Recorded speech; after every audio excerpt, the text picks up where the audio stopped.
अस्सलाम वालेकुम। आज की क्लास में हम लोग पढ़ेंगे डाटा मैनिपुलेशन लैंग्वेज, जिसको हम लोग शॉर्ट फॉर्म में डीएमएल भी कहते हैं। डाटा मैनिपुलेशन लैंग्वेज क्या होती है? डाटा मैनिपुलेशन लैंग्वेज वो होती है जो आप डाटा को मैनिपुलेट करते हो। जैसे कि आपके पास हमने लास्ट टाइम हमने टेबल्स बनाए थे, उस टेबल्स के अंदर कोई वैल्यू इंसर्ट करनी है तो हम लोग इंसर्ट की क्यूरी यूज़ करते हैं। और जब हमने वैल्यू इंसर्ट कर दी, अब हम लोग चाह रहे हैं कि हम उसके अंदर कुछ चेंजिंग कर रहे हैं। हमने शायद कुछ गलत कर दिया और पहले इंसर्ट करते हुए उसको चेंज करना है। या हमारे पास ये हो कि हमने उसकी जो हमारा कोई एम्प्लॉय की हमने कोई वैल्यू इंसर्ट करी है, अब उसकी सैलरी बढ़ चुकी है तो हम लोग को उसकी सैलरी को अपडेट करना है। या हम लोग ऐसा तो नहीं करेंगे ना उसकी पूरी की पूरी जो डॉक्यूमेंट्स है उसको डिलीट करेंगे फिर दोबारा से इंसर्ट करके, नहीं, फिर हम लोग उसको अपडेट करेंगे। तो हम लोगों ने क्या किया, उसकी सैलरी अपडेट करने के लिए हम लोग अपडेट की स्टेटमेंट यूज़ करते हैं। अब ऐसा कुछ होता है कि हमारा कोई एम्प्लॉय वो छोड़ के चला जाता है तो हम लोग क्या करते हैं, उसका डाटा हमें रिमूव करना है तो हम लोग डिलीट की स्टेटमेंट यूज़ करते हैं। ठीक है। और अब अगर हमें देखना होता है कि हमारे पास कितने एम्प्लॉयज़ काम कर रहे हैं, उनका क्या उनकी सैलरी क्या है, उनकी एज क्या है, तो हम ये क्या कर रहे हैं, हम लोग डाटा रिट्रीव कर रहे हैं टेबल्स से। ठीक है, डाटा फैच करवा रहे हैं तो हम लोग उसके लिए किसकी स्टेटमेंट यूज़ करते हैं, सेलेक्ट की स्टेटमेंट यूज़ करते हैं। ठीक है,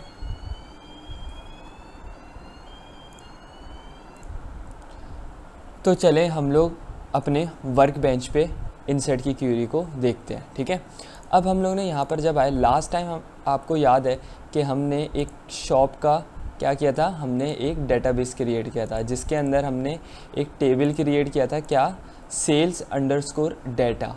ठीक है, और सेल्स अंडरस्कोर डाटा के अंदर हमारे पास यहाँ पे कॉलम्स है, तो ये रहा हमारे पास कॉलम। ये डाटा में अभी हम लोग ये इंसर्ट क्यूरी, सेलेक्ट क्यूरी को बहुत ज़्यादा डिटेल में भी पढ़ेंगे। मैं सिर्फ अभी आपको डाटा मैनिपुलेशन की क्या दे रहा हूँ, ओवरव्यू दे रहा हूँ कि आपको पता चले डाटा डेफिनेशन लैंग्वेज क्या करती है, मैनिपुलेशन लैंग्वेज क्या करती है।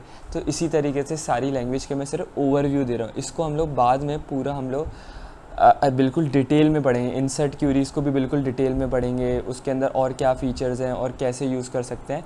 लेकिन अभी सिर्फ बताना है मकसद क्या है डाटा मैनिपुलेशन का, डाटा डेफिनेशन का, सिर्फ वो है। ठीक है, तो सबसे पहले तो मुझे इस शॉप डाटाबेस को क्या करना है, यूज़ करना है। तो हम लोग कनेक्शन बिल्ड कर लेते हैं। क्या करूँगा, यूज़, और यहाँ पे क्या करेंगे, शॉप, क्योंकि जब भी आप बंद करके ओपन करोगे वर्क बेंच तो ये कनेक्शन टूट जाता है। तो कनेक्शन बिल्ड करने के लिए हमें इस डेटाबेस के साथ, क्योंकि अब हम लोग इस डेटाबेस के अंदर काम करेंगे, क्योंकि यहाँ पे हमारे पास टेक्माजोन का भी डेटाबेस है और एक शॉप का भी डेटाबेस है। तो हम लोग को यूज़ कौन सा डेटाबेस करना है, शॉप वाला। तो हम लोग क्या करते हैं, यूज़ और शॉप, और इसको मैं सेलेक्ट करके यहाँ पे इसको एग्जीक्यूट करवा दूँ तो ये देखो मेरे पास यहाँ पर एग्जीक्यूट हो चुका है। ठीक है, तो अब मुझे क्या करना है, इसके अंदर मुझे इस कॉलम के अंदर, ये जो हमारे पास दो कॉलम्स हैं, तो मुझे इसके अंदर क्या करना है, डाटा इंसर्ट करना है। ठीक है, तो मैं क्या करूँगा, सबसे पहले यहाँ पे लिखूँगा इंसर्ट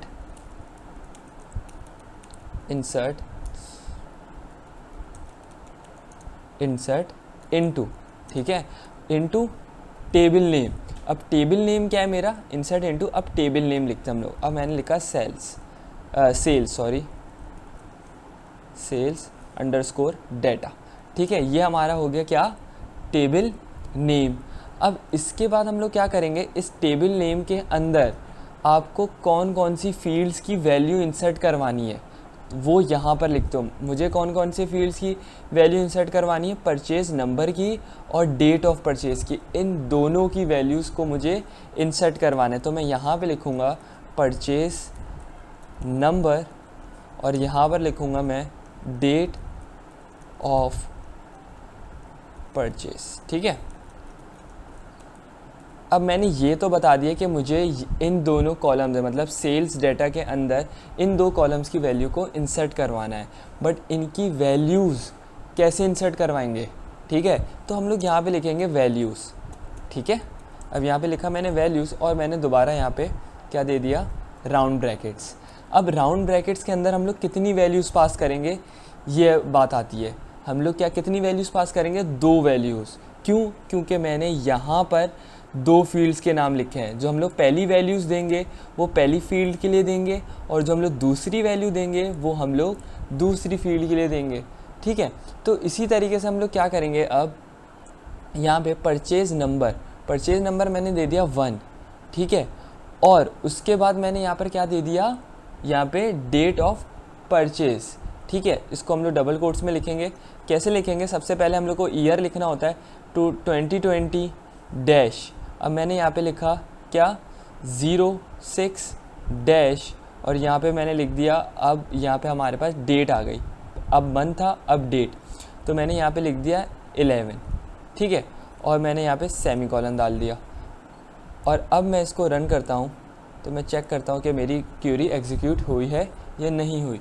तो ये देखो हमारी जो क्यूरी है वो एग्जीक्यूट हो चुकी है, और उसने बोला है कि 1 रॉ अफेक्टेड, मतलब 1 रॉ अफेक्टेड का मतलब क्या कि एक रॉ हमारे पास इंसर्ट हो चुकी है, ठीक है। उसके बाद हम लोग यहाँ पर क्या करेंगे, यहाँ पे हम लोग गए, अब ये तो वैल्यू इंसर्ट हो गई, ठीक है।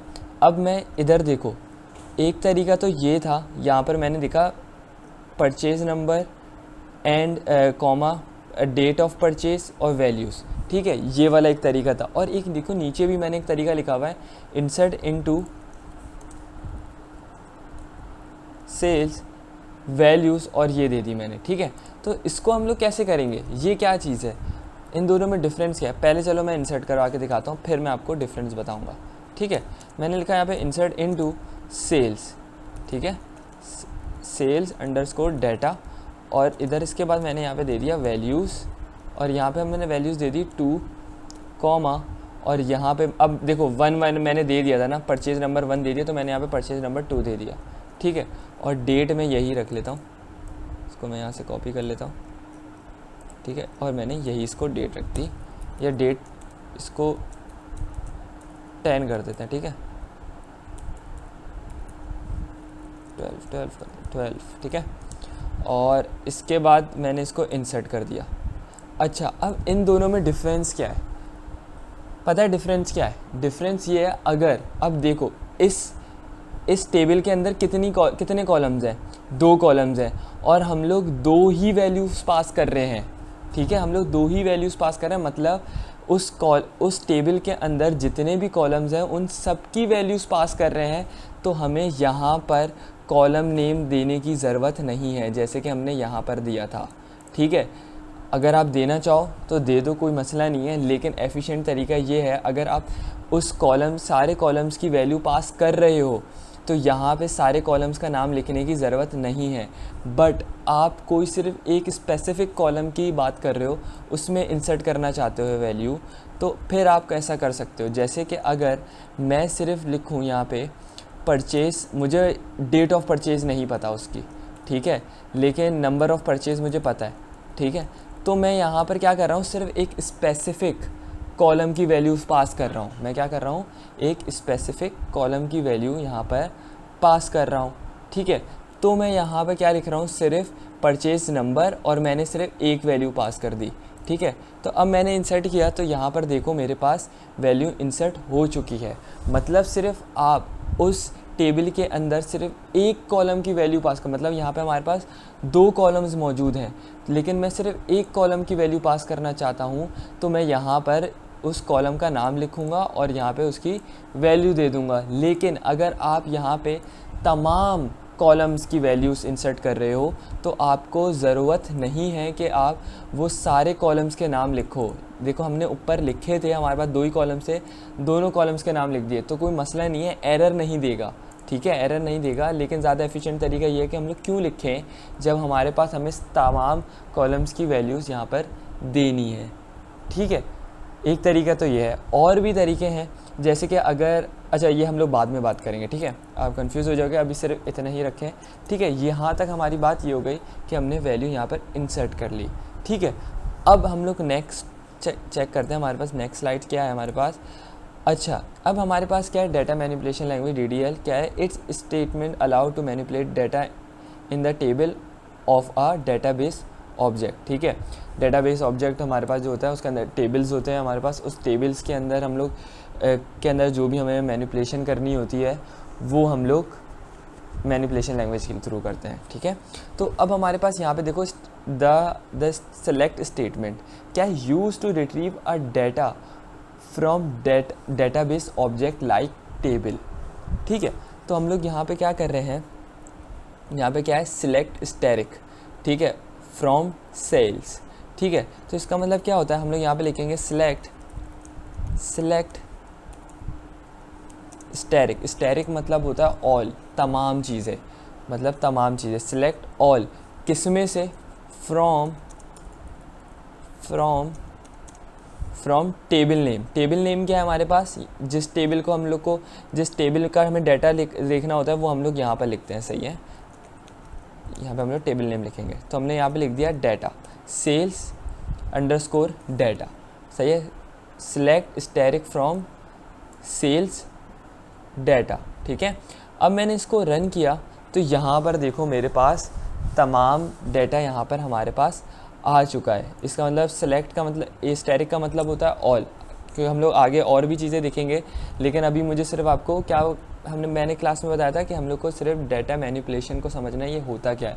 सिलेक्ट की स्टेटमेंट हम लोग बहुत ज़्यादा डिटेल में पढ़ेंगे, इंसर्ट की भी पढ़ेंगे, सारी स्टेटमेंट हम लोग डिटेल में पढ़ेंगे, लेकिन अभी सिर्फ हमें ओवरव्यू देना है कि डेटाबेस काम कैसे करता है, इंसर्ट की क्यूरी थोड़ी बहुत नो करनी है, ठीक है।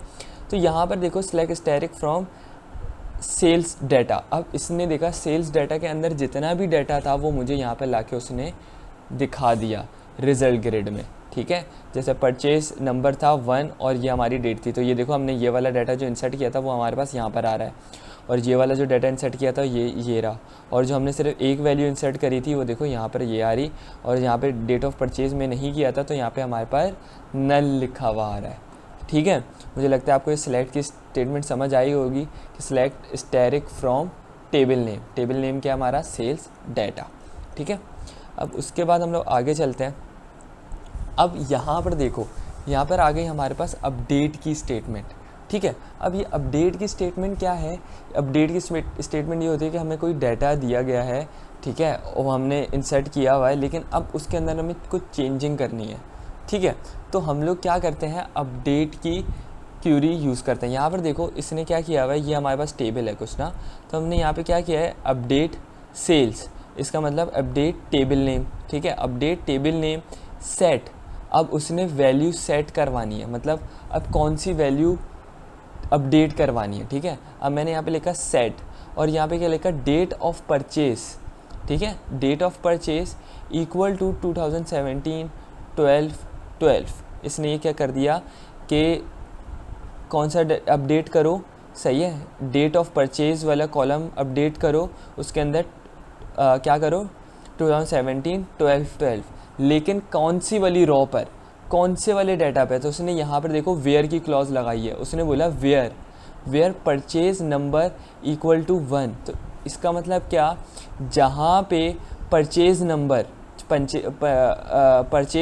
1 है, ठीक है, मतलब इसमें देखो यहाँ पे 1 है, यहाँ पर 2 है, उसने बोला जहाँ परचेज नंबर 1 है वहाँ पे डेट ऑफ परचेज की वैल्यू 2017 12 कर दो, ठीक है। तो ये भी आपको बताना पड़ता है कि हमें इस स्पेसिफिक रॉ में जाके इसके कॉलम की वैल्यू चेंज करनी है, ठीक है। तो चलो अब हम लोग यहाँ पर देखते हैं। यहाँ पर मैं करना चाहता हूँ ये जो 2 वाली है, ये जो हमारे पास है, इसकी वैल्यू चेंज करना चाहता हूँ। यहाँ पे जो लिखा हुआ है 2020 06 12, ठीक है। अब मैं क्या करना चाहता हूँ, मैं लिखना चाहता हूँ 2020 12 और 12, मतलब 12 मंथ और 12 डेट, ठीक है। तो मैं यहाँ पे क्या करूँगा, अपडेट, ठीक है, अपडेट उसके बाद क्या लिखूँगा, अपडेट इनटू, सही है, देखो सॉरी, अपडेट टेबल नेम, सही है। अपडेट इंसर्ट में होता है इनटू, अपडेट में नहीं होता, अपडेट टेबल नेम, सही है। अब मैंने यहाँ पे लिखा सेल्स डाटा, ठीक है, अपडेट सेल्स डाटा। अब मैं क्या करूँगा यहाँ पर सेट, अब मैं इसको ना दूसरी लाइन में भी लिख सकते हो, कोई इशू नहीं है, एक लाइन में भी कर सकते हो, लेकिन ज़्यादा अच्छा तरीका है कि आप रीडेबल कोड बनाओ, तो एक न्यू लाइन ले लो यहाँ पे सेट।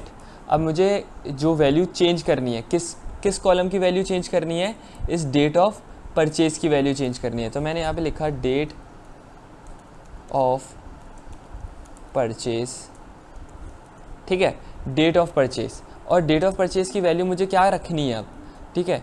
अब मैंने यहाँ पे लिखा 2020 और यहाँ पे लिखा 12 और 12, ठीक है।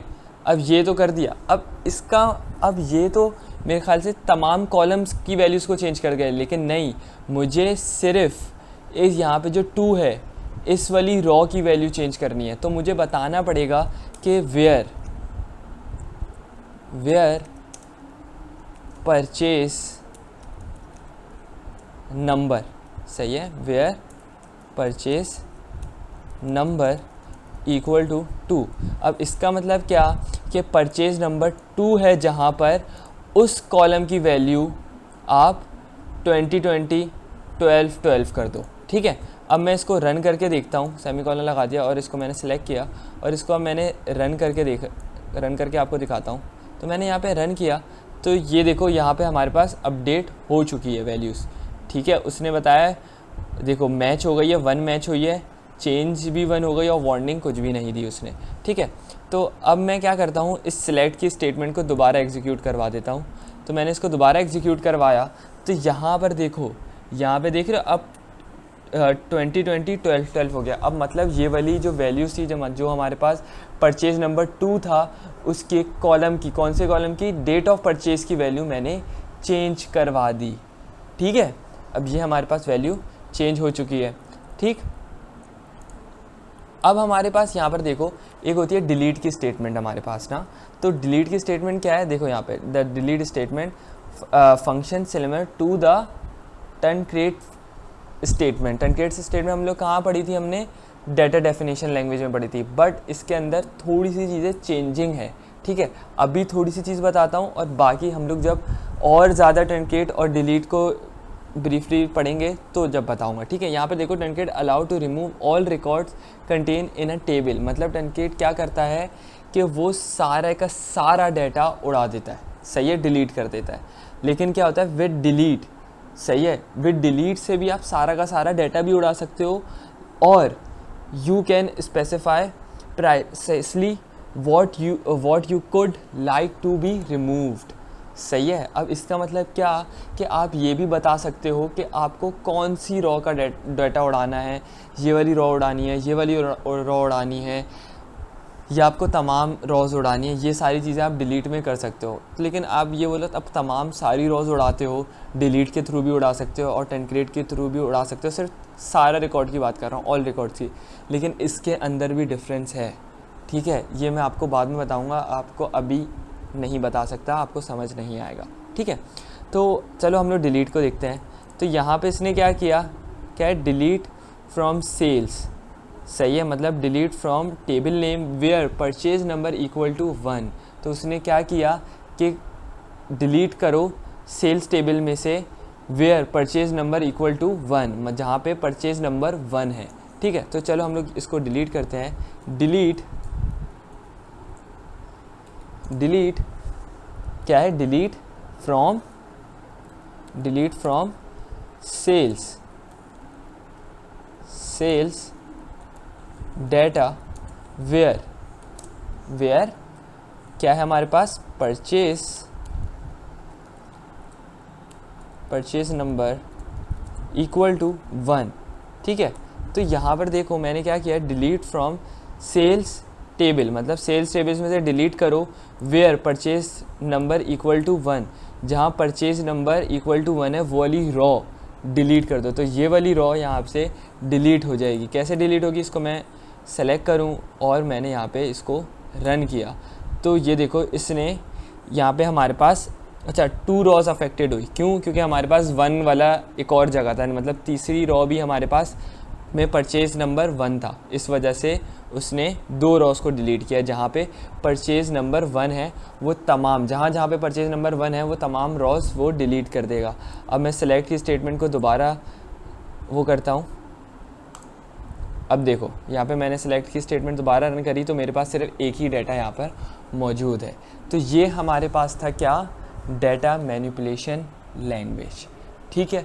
यहाँ तक हम लोग को, मुझे लगता है आपको ये समझ आया होगा डाटा मैनिपुलेशन लैंग्वेज क्या होती है। नेक्स्ट क्लास में हम लोग इंशाल्लाह मैं आपको थोड़ा हम लोग क्या करेंगे, हम लोग एक लाइव प्रोजेक्ट पे हम लोग बनाने की कोशिश करेंगे कि हम लोग छोटी छोटी चीज़ करके एक हमारे पास एक एंड में एक हमारा एक प्रोजेक्ट बन सके, ठीक है। तो हम लोग नेक्स्ट क्लास में इंशाल्लाह वहाँ से स्टार्ट करेंगे। ये आप बिल्कुल ज़रूर प्रैक्टिस करेगा घर पे। जब तक के लिए अल्लाह हाफ़िज़।